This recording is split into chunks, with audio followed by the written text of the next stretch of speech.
Welcome back to another edition of We Ourselves Video.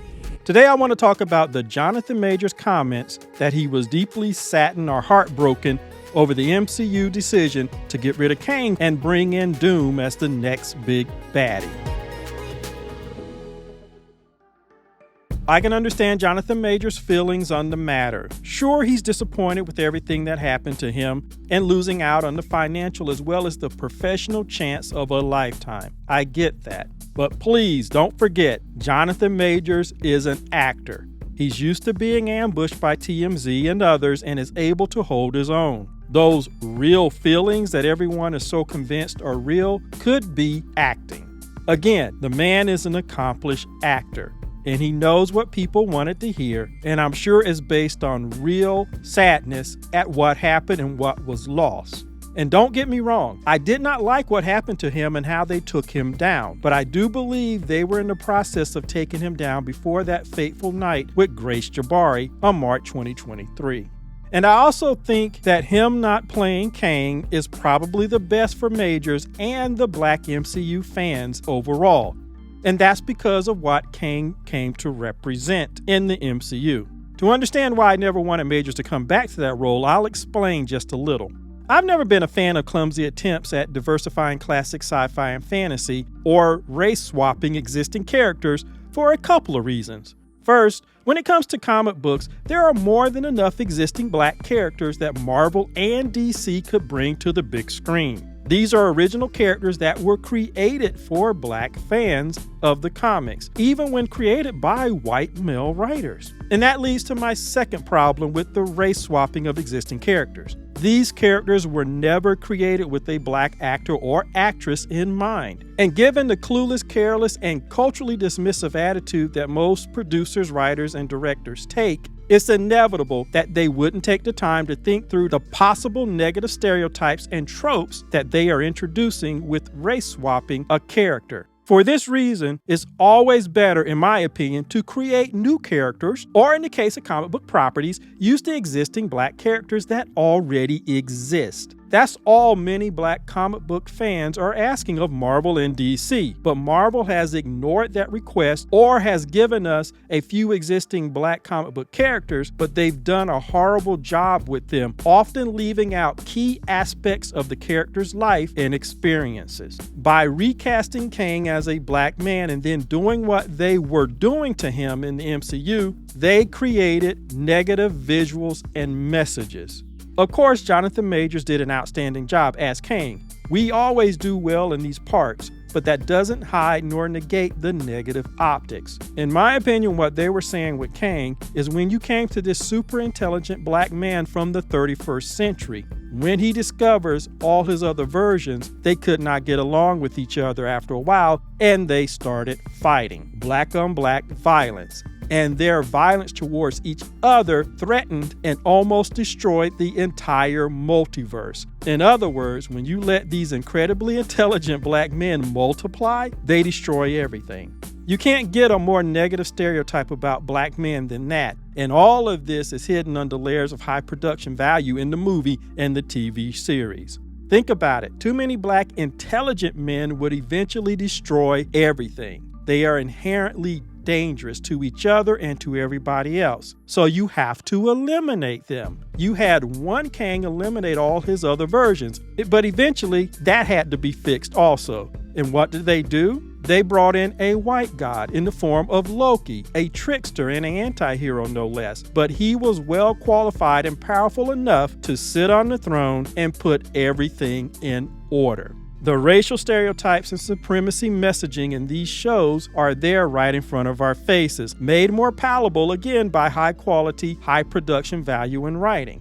And that's the first reason that I'm glad Jonathan Majors nor any other black male actor will play Kang again.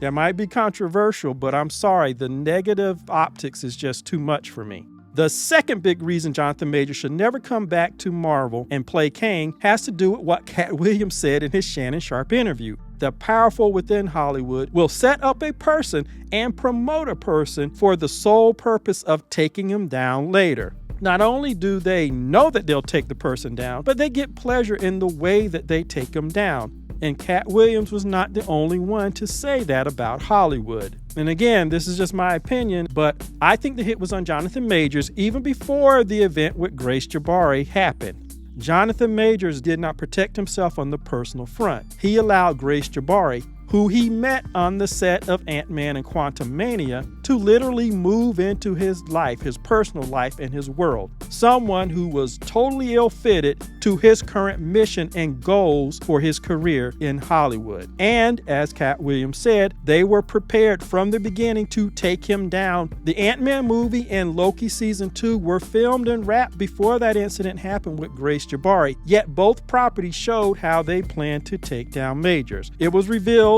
during that case and in text messages that Jonathan was concerned about her betraying him and saying things to people that would get him in trouble, particularly as a black man. During the trial, he made one statement where he said it felt like his worst fear had come true, something to that effect. And that's exactly what happened in that New York courtroom. Did Marvel, Disney, Hollywood reveal how they would make his worst dream come true before the March 2023 incident happened?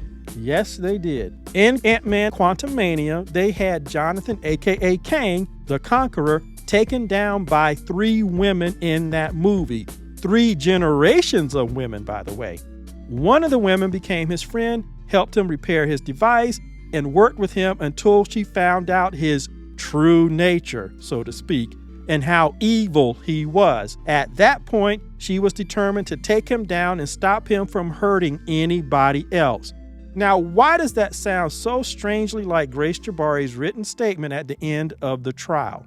Funny how real life mirrored what was shown in the movie. Then in Loki Season 1, you had this blonde woman with a British accent take him down. And then in Loki Season 2, you see another version of him running through the streets of a major American city. This was written, filmed, edited, and closed before the incident with Grace Jabari. And I have to add here that the executive producer of the Loki show, probably because people were asking him, he said that the story that was written for Jonathan Majors' characters in Season 2 was not changed one bit because of what he was going through. Because he said, we did not know what the end of the trial would be, and it would have been premature for us to go back and do any reshoots and stuff. In fact, he went further to say that that season of Loki was probably the only Marvel Disney Plus show that did not have any major reshoots and rewrites. So what he has just confirmed, that when they wrapped production in 2022, everything that mirrored what happened later in Jonathan Majors' real life was already locked in and done before the events with Grace Jabari happened. And if that's the ending that they already had, then they had decided early on before the incidents with Grace Jabari to not go with Kang, which means that they had already made the decision to take him down. Again, like Cat Williams says, and you have to ask the reason why. The misdemeanor assault, that was just the excuse that they needed to do what they had already planned to do. And please note, the 2 versions of Kang the Conqueror in the movie, who's also the most dangerous of the variants, and He Who Remains, the one who outwitted all the rest of them, both of those versions of Kangs are the ones that look the most like Jonathan Majors in real life. The rest of them have some kind of effects and makeup and prosthetics on them, but those 2 look like present-day Jonathan Majors. Those 2 Kang variants, they made sure to take them down by women in the movie and the TV show. But that wasn't enough. The AI that Kang created in the TV show, Miss Minutes, who's voiced and coded as a white Southern woman, turns on Kang and betrays him. And the most problematic point was his betrayal of the one black woman, Ravonna Renslayer, who agreed with his vision and helped him attain it. It was scripted for Kang to betray her. Not only that, they showed the Victor Timely variant cut her loose rather than share any of his future glory. That is character assassination 101. Now all they needed to do was the ritualistic killing on screen, and they went above and beyond with that. In Loki Season 2, in one episode, they had 2 versions of Kang killed repeatedly on screen. The more gruesome of the deaths was the one that they showed over and over. The fix was in by the time they did Ant-Man and the Wasp: Quantumania and the second season of Loki. Between the first and second season, something happened and they decided to take him down, just like Cat Williams said. Even if everything had gone right with Grace Jabari and you never had that incident, and they didn't write him out of the show like they anticipated writing him out even before the incident even happened, even if he had gone forward, you still would have had multiple versions of this character die. Thus, Jonathan Majors dying over and over. And that's a powerful and negative, dangerous ritual to do to an actor and not have it affect his real life. And it's for all of these reasons that I did not want Jonathan Majors to come back to this part. Yes, I hated what happened to him, but he is out. Marvel did him wrong. And with the hiring of Robert Downey Jr., everybody is seeing that Marvel did him wrong. Again, 2024 is a year of revelations, and Marvel is showing its behind to everybody. The emperor has no clothes. But for Jonathan Major to go back is like somebody stepping into a toxic relationship. Why would any of us in the Black community want this man to do that? Let it go. He should move on. And as far as this TMZ clip is concerned, this ambush of him, we have to remember that he is an actor. He is a good actor. He can really play being disappointed. He's not stupid. He knows that they are going to ambush him. They have been ambushing him for the last year and a half. And so as far as I'm concerned, it's just my opinion, but as far as I am concerned, that was a master performance on the part of Jonathan Majors. That's my thoughts on the matter. Like and subscribe and share, and I will see you in the next video.